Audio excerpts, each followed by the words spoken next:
ఈరోజు వీడియోలో పుదీనా పచ్చడి చేస్తున్నాను. ఎక్కడ కూడా స్కిప్ చేయకుండా చూడండి. హలో అండి, వెల్కమ్ టు మై ఛానల్. ఈరోజు వీడియోలో అయితే పుదీనా పచ్చడి ఎలా చేయాలనేది అయితే చూపిస్తున్నాను. ముందుగా అయితే మనం పుదీనాను అయితే తీసుకోవాలి. కట్ట కానీ లేకపోతే 2 కట్టలు కానీ తీసుకోవాలి. ఎక్కువ కావాలంటే ఎక్కువ తీసుకోవాలి, తక్కువ కావాలంటే తక్కువ తీసుకోవాలి. పుదీనా పచ్చడికి కావాల్సిన పదార్థాలు ఏంటో అయితే చూపిస్తున్నాను. ముందుగా అయితే ఒక కట్ట పుదీనా తీసుకోవాలి. తీసి ఆకులు అయితే తెంపి పక్కన పెట్టుకోవాలి. ఇప్పుడు నువ్వులు, వెల్లుల్లిపాయలు, ఎండుమిర్చి, కరివేపాకు, ఆవాలు, జీలకర్ర, సరిపడంత ఉప్పు, కొద్దిగా చింతపండు నానబెట్టి పెట్టుకోవాలి.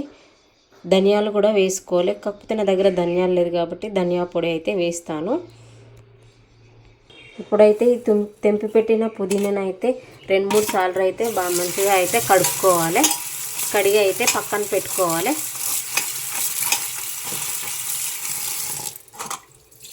నీళ్ళు కూడా అన్నీ కూడా వంపేసి పెట్టి పక్కన పెట్టాలి. ఇప్పుడు స్టవ్ వెలిగించుకొని స్టవ్ పైన ఒక కడాయి లాంటిది పెట్టుకొని అయితే ఇది వేడెక్కనివ్వాలి. కడాయి వేడెక్కిన తర్వాత కొద్దిగా నూనెనైతే వేసుకోవాలి. నూనె వేడెక్కిన తర్వాత ఇందులోకి ఎండుమిర్చిలు వేయాలి. ఎండుమిర్చిలు అయితే మన టేస్ట్కి సరిపడా అయితే ఎక్కువ తింటే ఎక్కువ, ఎంత కారం తిన్న వాళ్ళు అంత అయితే వేసుకోవచ్చు. ఇవి కొద్దిగా అయితే వేగనివ్వాలి. ఇవి కొద్దిగా బ్రౌన్ కలర్ వచ్చే వరకు అయితే వేయించుకోవాలి.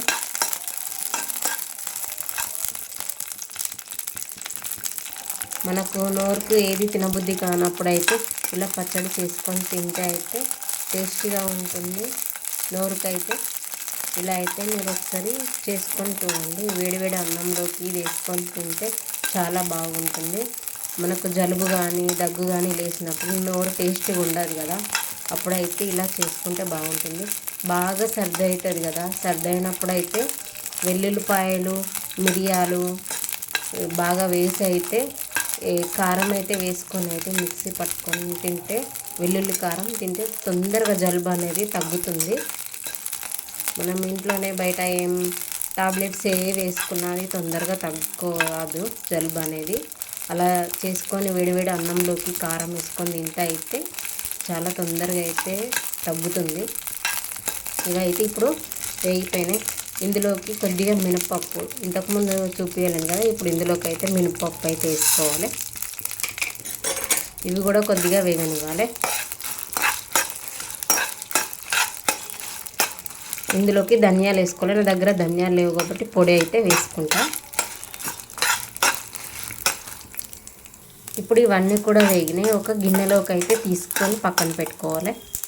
ఇప్పుడు ఇది కొద్దిసేపు పక్కన పెట్టి అయితే చల్లారనివ్వాలి.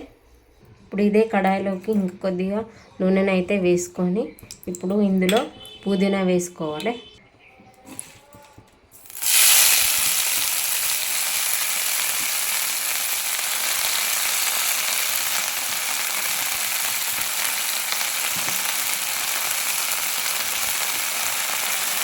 ఇలా పుదీనా వేసి కొద్దిగా ఆయిల్లో వేసుకోవాలి. కొద్దిగా మగ్గనివ్వాలి. మరీ ఎక్కువగా ఆయిల్లో యాడ్ చేసుకోవాలి, కానీ కొద్దిగా మగ్గితే సరిపోతుంది.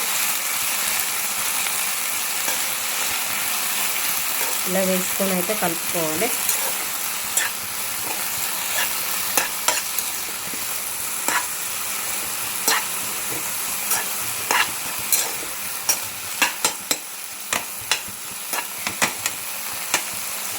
ఇది కొద్దిగా దగ్గరకు వచ్చింది కదా, ఇప్పుడు స్టవ్ అయితే ఆఫ్ చేసుకోవాలి. ఇప్పుడు మనం మిక్సీ పట్టుకోవాలి. అది మనం పక్కన పెట్టుకున్నాం కదా, అది చల్లారింది. ఇప్పుడు అంతలోపు అయితే మిక్సీ పట్టుకునేలోపు ఇది కూడా చల్లారుతుంది. ఇప్పుడు మిక్సీ జార్లోకి కొన్ని వెల్లిపాయలు ఇప్పుడు ఇవి అయితే వేసి అయితే మిక్సీ పట్టాలి. ఇప్పుడు ఇందులోకి నువ్వులు కూడా వేసుకోవాలి. నువ్వులు కూడా వేయించుకోవాలి. ఆల్రెడీ నా దగ్గర వేయించినవి ఉన్నాయని వేయించలేదు. ఇప్పుడు కొద్దిగా ఉప్పు వేసుకోవాలి. ఇప్పుడు మిక్సీ పట్టుకోవాలి.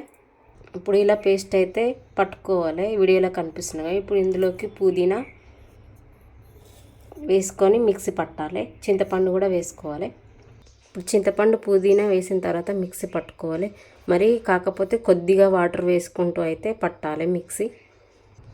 ఇలా గట్టిగా వస్తుంది. కొద్దిగా వాటర్ వేసుకొని అయితే మిక్సీ పట్టుకుంటే కొంచెం లూజ్గా అయితే వస్తుంది. అయితే ఇలా పట్టుకోవాలి మిక్సీ అనేది.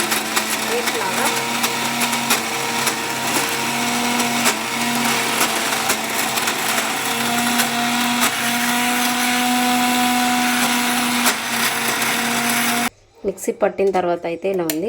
కొద్దిగా వాటర్ వేసుకున్నాం కాబట్టి ఇలా ఉంది. ఇట్లానే ఉంటే బాగుంటుంది. మరి మెత్తగా పేస్ట్ లాగా అయితే చేసుకోవద్దు. కొద్దిగా కచ్చపిచ్చగానే ఉంటే మనకు నువ్వులు అవన్నీ వేసుకున్నాం కదా, ధనియాలు గిట్లా పండుకైతే తగులుతాయి, చాలా అయితే టేస్టీగా ఉంటాయి. ఇప్పుడు ఇందులోకి పోపు పెట్టుకోవాలి. ఇప్పుడు స్టవ్ వెలిగించుకోవాలి. మనం ఇంతకుముందు పుదీనా ఇట్లా అన్నీ వేయించుకున్నాం కదా, అందులోకి కొద్దిగా ఆయిల్ వేసుకొని అయితే మనం పోపు అయితే పెట్టాలి. ఇది వేడెక్కనివ్వాలి. ఇప్పుడు ఇది వేడెక్కింది కడాయి, ఇందులోకి కొద్దిగా ఆయిల్ వేసుకోవాలి. ఎందుకంటే ఇంతకుముందే మనం ఆయిల్ వేసుకున్నాం కదా, ఎక్కువ వేసుకోకూడదు, కొద్దిగా వేసుకుంటే సరిపోతుంది పోపుకి. ఇప్పుడు ఇందులోకి జీలకర్ర, ఆవాలు కొద్దిగా బ్రౌన్ కలర్ అయ్యేంత వరకు అయితే వేయించుకోవాలి. ఇప్పుడు ఇందులోకి కొన్ని వెల్లిపాయలు వేసుకోవాలి. వెల్లిపాయలు అయితే ఎక్కువగా వేసుకుంటే అయితే చాలా టేస్టీగా ఉంటాయి. ఎక్కువ ఈ వెల్లిపాయలు తింటే కూడా జలుబు కానీ ఏదన్నా ఉంటే కానీ తగ్గుతుంది. అందుకోసమని నేనైతే ఎక్కువగా వేసుకుంటున్నాను. ఇందులోకి ఎండుమిర్చీలు వేసి బాగా కలుపుకోవాలి.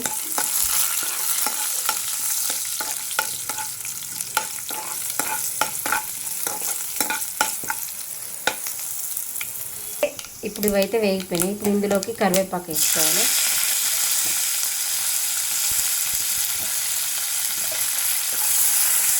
కరివేపాకు వేసి అయితే కలుపుకోవాలి. ఇప్పుడు మనం మిక్సీ పట్టుకున్న పుదీనా పచ్చడిని అయితే ఇందులోకి వేసి అయితే కలుపుకుంటే సరిపోతుంది. పచ్చడి అయితే తయారైపోయింది. కొద్దిగా అయితే పసుపు అయితే వేసుకోవాలి. వేసి కలుపుకొని ఇప్పుడు పచ్చడి వేసుకోవాలి. ఇందులోకి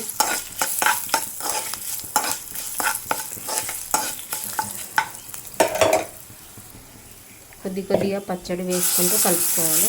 ఈ పచ్చడి వేడివేడి అన్నంలో వేసుకొని తింటే చాలా బాగుంటుంది, టేస్టీగా ఉంటుంది. మీరు కూడా చేసుకోండి. ఇప్పుడు పచ్చడి అనేది అయితే తయారైపోయింది. నోరు టేస్టీగా లేనప్పుడు ఇలా పుదీనా పచ్చడి చేసుకొని తినండి, చాలా బాగుంటుంది, టేస్టీగా ఉంటుంది. నచ్చితే లైక్ చేయండి, షేర్ చేయండి. మరిన్ని మంచి వీడియోల కోసం మా ఛానల్ని అయితే సబ్స్క్రైబ్ చేసుకోండి. కామెంట్ కూడా చేయండి. Bye, thank you.